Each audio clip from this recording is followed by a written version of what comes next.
outside for the lead in turn 4. Dale Earnhardt Jr. rockets to the front at Daytona. Listen to the crowd.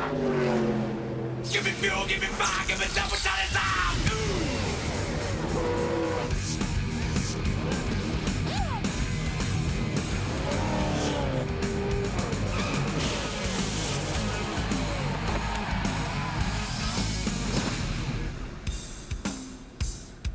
NBC Sports presents NASCAR. Tonight, it's the Pepsi 400 at Daytona. Twice a year, the NASCAR Winston Cup Series comes home to the Daytona International Speedway, a 2.5-mile track where names like Petty, Pearson, Yarborough, Gordon, Elliott, and Jarrett have celebrated victory on the sport's grandest stage. But for fans, the golden history of Daytona was tarnished on February 18th, when the racing world was robbed of its greatest hero. Tonight, 43 teams and 180,000 fans have gathered to witness stock car racing's most daring challenge and salute its most dynamic star, Dale Earnhardt. In honor of your father, what would it mean to you personally to win this race, Dale?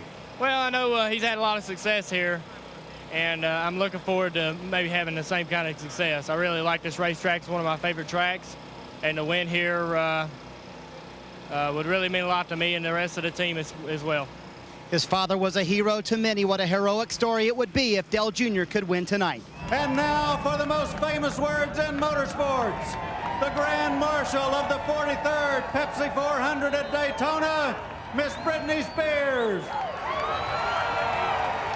Gentlemen,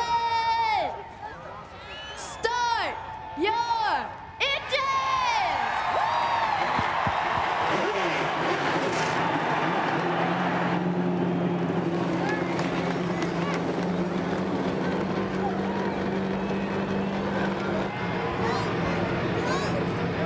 20 straight weeks of racing to decide the NASCAR Winston Cup Series champion begin now. The crowd is on its feet. The 43rd Pepsi 400 goes green on NBC.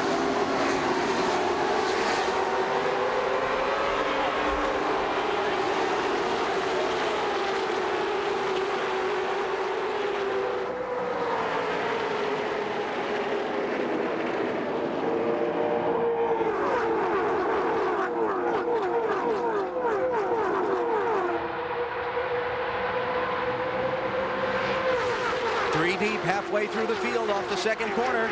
Mike Skinner saw an opening in the middle and dove 3 wide, trying to pick up some spots.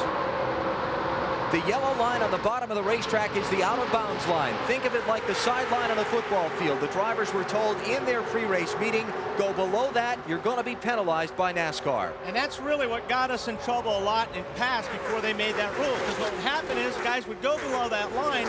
Then when we got to turn 3, you have to get back up on the racetrack. And if there was 3 or 4 abreast there was no room. Ward Burton leads lap 1. Casey Atwood in the 19, the young 20-year-old from Nashville, being passed by Sterling Marlin for second. Not so fast. Our colleagues at Fox began a tradition of saluting the memory of Dale Earnhardt with a silent lap 3. We feel it appropriate, and we're proud to carry that tradition on.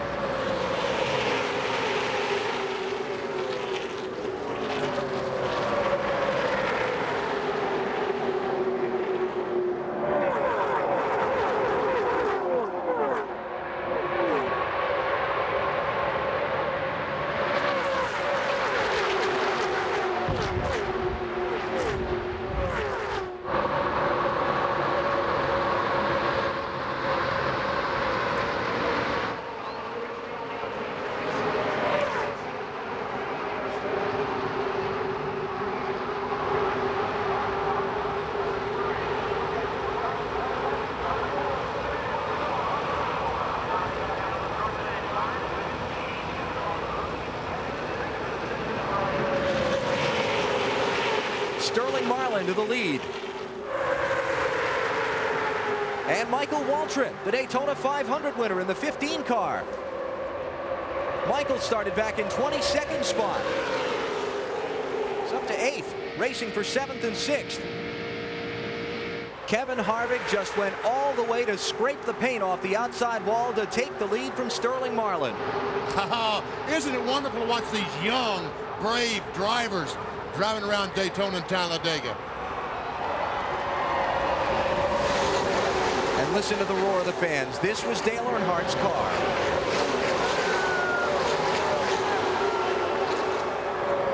And here comes Dale Earnhardt's car. Dale Earnhardt Incorporated, Michael Waltrip on the inside, trying to take that lead away from Kevin Harvick. Here's Waltrip, Harvick to block. See, now what Kevin just did, took him out of the line, and he's going to lose a lot of positions unless he can squeeze back in line right there. Marlin to the lead, Andy Houston to second, the McDonald's car there. And look at that, moving up. Mike Wallace started 42nd in that 7 car. He is up to the 10th position, has gained 32 spots. And Mike's kind of fighting for his job here this weekend. This might be his last ride in that 7 car. But again, he ran just like this in the Daytona 500. Ran terrific here in Talladega. Sterling Marlin has led the last 13 laps of the race. I think everybody's got the idea he's got a very strong car. He's waving his arm. He's waving his arm. Waving his hand inside the car. He's got something wrong. Man, he can get run off. That one right behind you. His teammate Jason Leffler in the 0-1 car. Alan, talking to Lee McCall, Sterling Marlin's crew chief, he told me that Sterling's complaint is the car is very loose. He's going to try to drop back like a number of the other competitors and just ride in the back until the first round of pit stops. Dale Earnhardt Jr. goes for the lead. The fans all jump to their feet. Still down there, still there. Out Clear, front, clear. All Earnhardt Jr. leads at Daytona.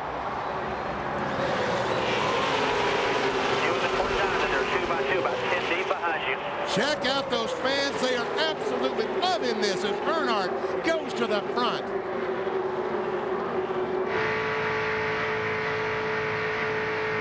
He originally wanted no adjustments, but then he called for a last-second adjustment, quarter pound out of the right rear. That's a very small adjustment. He wants to be a little looser off the turns. Dale Jr. back out on the track. Let's go to Matt Yoakum. We talked about Ricky Craven overshooting his kit when he came onto pit road a moment ago. Let's go back and take a look. That's Craven in the orange 32 car. Well, he had a little help by the looks of it. He's already passed it, though. The 33 car got in the back of it. And basically, unless they get a yellow, that whole deal right there, you completely lost the draft, and now all you're hoping is that you'll get a caution so you can catch back up. Lead change. Mike Skinner out front. And he did that very conventionally. Here's Ricky Rudd trying to take over that second spot, but it doesn't look like that's going to work. Well, you got the teammates working up high, so. And look at Junior go by on the outside of Skinner. Is he going to take the lead back? Yes, he is. Wow. All right, we saw Mike Skinner take the lead, but the record book will never show that. Yep. Got a lead at the start-finish line there for it to count. Sorry, Mike. Meanwhile, look how far the Junior has pulled away of these guys' battle for second position. And that other group that was a second behind them last time by is now on their rear bumper. Now, has Dale Jr. got too big a lead when they get lined up? They got trouble here. Andy Houston in the wall, cautions out. That's off turn 4.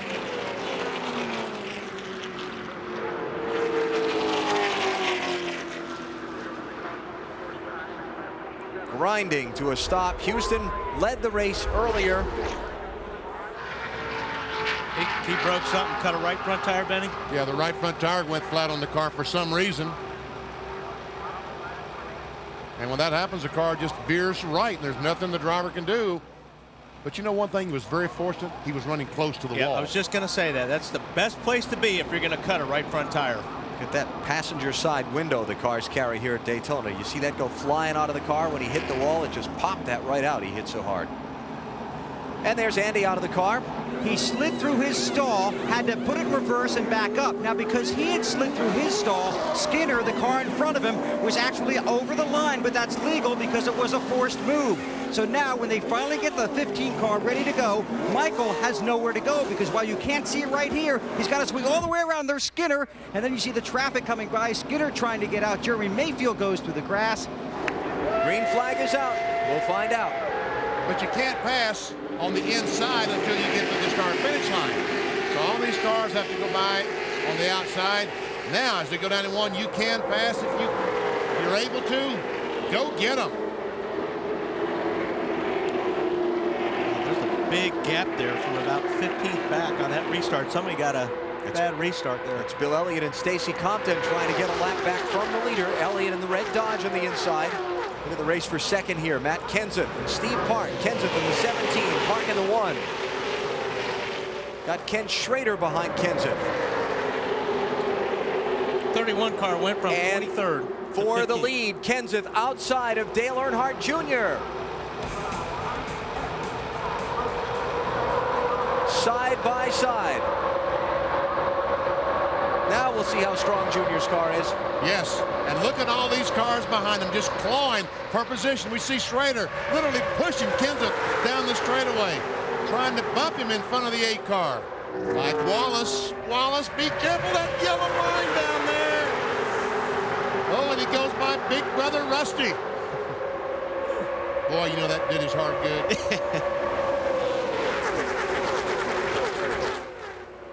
Kenseth could not make the pass happen. Speeds at the line.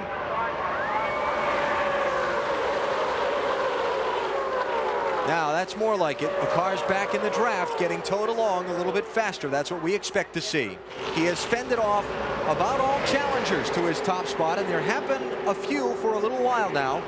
Earnhardt Jr. went to the front for the first time at lap number 27. There wasn't room there, Kenseth. There was not room to go on the outside, but somehow he did it. He did it because Dale Jr. gave him the room. Man, oh man, there couldn't have been just inches on either side. Bill Weber has more on Matt Kenseth. Well, I guess they are good friends, huh, Benny? After a move like that? Oh, man, Bill. Now, remember, early in the race, Matt was loose, so on the first pit stop, they tightened him up. Alan, 2 things everybody needs to know about Rusty Wallace. How hard that team worked to get this car ready for Daytona, and how much Rusty wants this win. He's never won a restrictor plate race, was 3rd in the Daytona 500. Crew Chief Robin Pemberton spent the time and money to wind tunnel this car that we showed you in the pre-race show. Right now, Rusty is desperate to get to the front. He wanted to be able to run up high on the racetrack, so they made that change last time. But the track keeps changing. First it's up high, then it's down low. Robin said, really, it's just like I told you after practice. There's no one guy out there yet, except Dale Jr. About the 3rd or 4th guy, Mike Skinner, that's gone up to try and take the lead away from Dale Jr. And each time he seems to find a way to keep it out front. He's making all the right moves. He is inspired. Smoke inside the cockpit there too, maybe.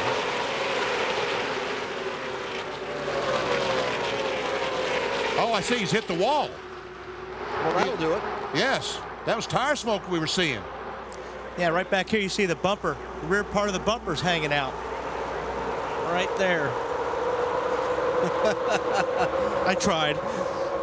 You were one of those kids that couldn't come up. Oh, that was terrible. Huh? That was terrible. Yeah. Oh, man, they're ganged up 3 abreast.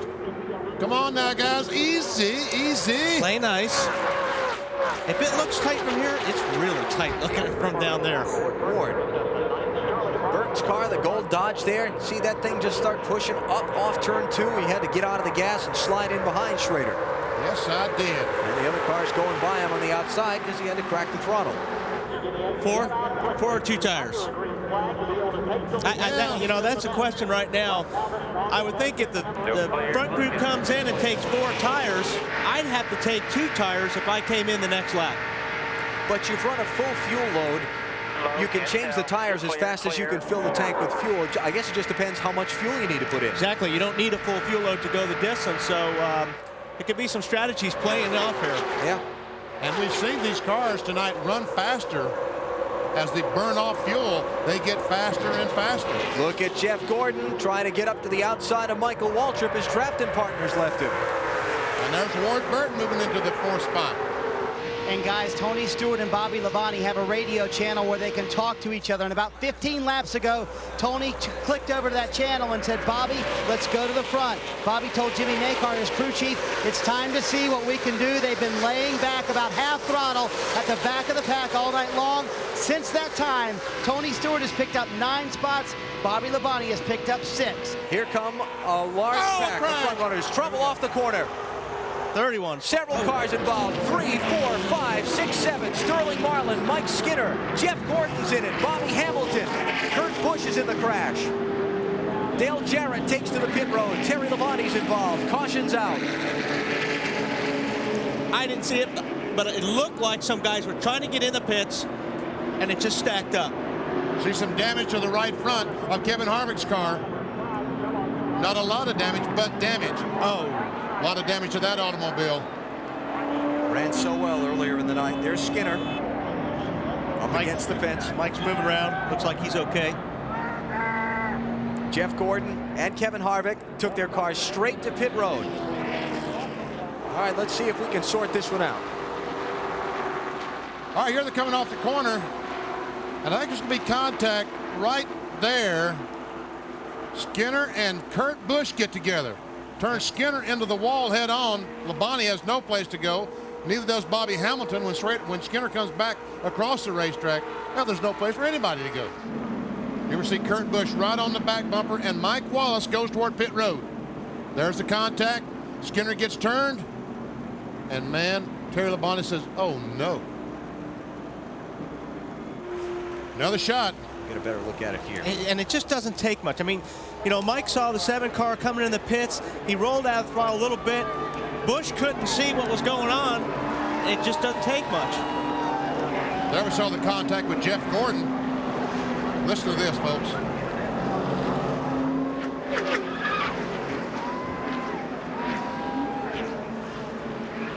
What was the first reaction you had? Did your spotter didn't even have time to tell anything, did you? No, it looked to me like Skinner cut somebody off to get in the pits and turned him sideways, and we know where for us to go. But that's what you get with these rules. Everybody's on top of each other. And I pray the good Lord they change these rules because you can't race. All right, strong opinion from Sterling Marlin on the aerodynamic rules that they have in the cars here, as well as the restrictor plate racing. They decided to go the safe route with 4 tires, and they will still win the race off pit road, barely beating Mike Wallace. Nice job, guys. See what NASCAR has to say about that. You see that white line right in front of Dale Earnhardt Jr.'s pit. All he has to do is bump the clutch and get the car across that line. That was close. And that locks in his position. So Mike Wallace, for now, defending his position in front of Dale Earnhardt Jr. on the track, but Jr. trying to drop the hint that he thinks maybe he got out first. Seen this on many, well now. Yeah, he was just told. He was told by his team. I didn't hear NASCAR tell him. Yeah, here comes Mike back. I didn't hear NASCAR. But the big winners in all this are the orange car and the green car right there. Bobby Labonte in the green car and Tony Stewart in the orange machine.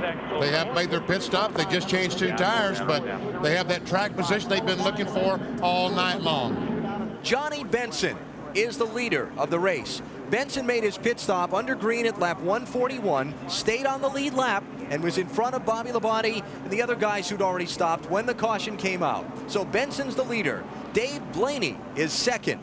Third is Ken Schrader. Jeremy Mayfield is fourth. Tony Stewart fifth. Then Bobby Labonte sixth.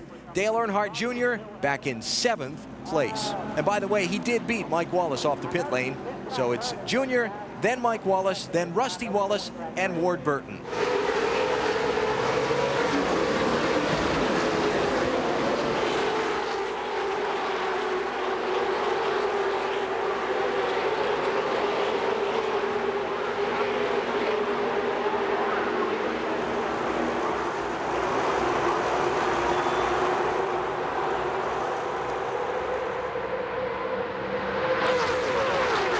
Now's when you're making deals. On board with Dale Earnhardt Jr. Dives to the inside. Not room there. Decides wisely, decides to back up a little bit. Got to clear the lap cars first. Joe Nemechek, the 33, was up alongside Benson, the leader. He was the first one a lap down. Boy, Jr. wants to go the inside so badly. He doesn't have any choice now. He dives down to the inside. Better watch the out-of-bounds line. Off the tri-oval, the temptation will be great to try and go under Elliott and Nemechek. Caution's out. Trouble off turn 4.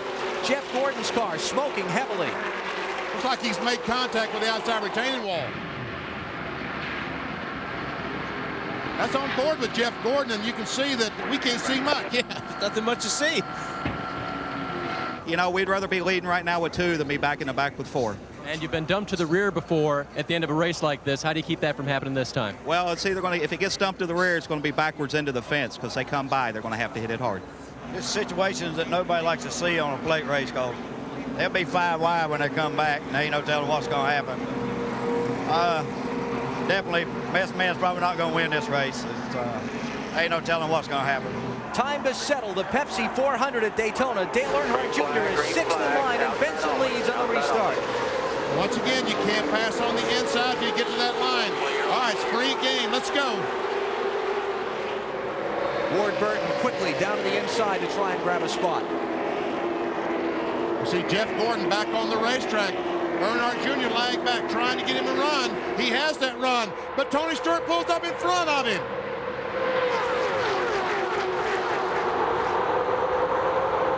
He's got Jeremy Mayfield. He's got time, I guess. Schrader pushed to the outside lane. 20 cars, the only one upstairs. He's still outside. Look at Junior go. Up to 4th. Here comes Bobby Labonte pushing through. Junior to the outside of Mayfield for 3rd. 7's coming with you. 7's coming.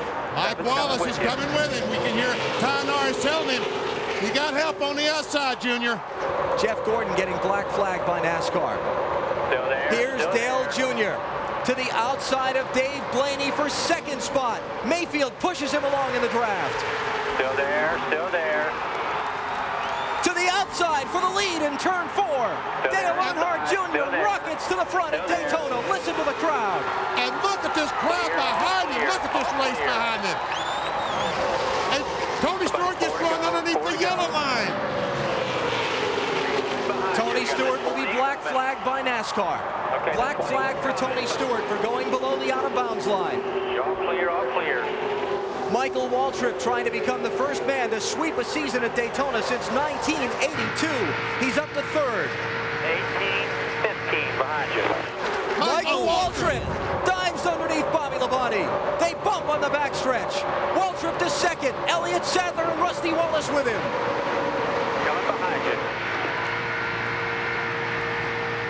Now 2 team cars race in the 1 and 2 positions. That's who Dale needs to see in his rearview mirror right now. That's the best thing he can see. Will Michael Waltrip blocked for Dale Jr.? Will he try to win the race himself? White flag is out. Final lap at Daytona. 180,000 on their feet, screaming wildly. 2.5 miles to go. Just exactly the opposite of the Daytona 500. It was 15 and 8. Elliott Sadler is trying to keep Bobby Labonte behind him. Can't do it. But he does move down in front of Rusty Wallace on that fast line. All clear, all clear. Bobby Labonte looking for some help, trying to get up there. His teammate Tony Stewart has never answered the black flag. And they're 4 wide back between the Wallace boys. Here they come, turn 4, final lap of the Pepsi 400. Michael Waltrip in 2nd, but it's going to be Dale Earnhardt Jr. using lessons learned from his father to go from 6th to 1st and score the victory in the Pepsi 400. That's unbelievable. Yes! That band behind you did it for you. You guys celebrate. You love your band. You did it. That was beautiful. Very, very nice. Junior, you're happy. Look at that smile. Wow. All right, Mikey. You celebrate too. You never got to celebrate your win in February. You celebrate now. Man, that's just so cool. Storybook ending. Oh, this is great.